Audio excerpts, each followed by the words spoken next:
Fiche méthode pour observer à la loupe binoculaire. Au niveau du matériel, il faut un objet à observer, une loupe binoculaire et un chargeur, ce qui est facultatif lorsque la batterie est chargée. Il faut choisir la couleur de la platine. Il en existe deux. Une première qui a deux faces, une face claire que l'on choisira pour un objet sombre et une face sombre que l'on choisira pour un objet clair, et une deuxième platine en verre que l'on réserve pour les objets transparents. Pour positionner l'objet, il faut le centrer sur la platine. On peut éventuellement le placer dans un verre de montre et le maintenir à l'aide des valets.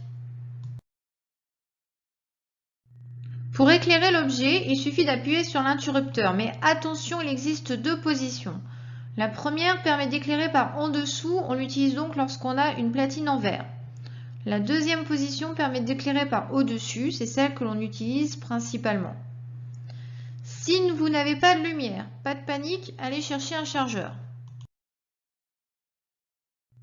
Il faut ajuster les oculaires en les écartant plus ou moins de façon à ce qu'ils soient face à vos yeux. Ajustez la hauteur du bloc optique en dévissant la vis arrière mais en tenant bien le bloc optique pour le faire monter ou descendre jusqu'à ce que ce soit pratiquement net. Pour faire la mise au point, il faut utiliser la vis macrométrique sur le côté. Vous faites remonter le bloc ou descendre jusqu'à ce que l'image soit nette.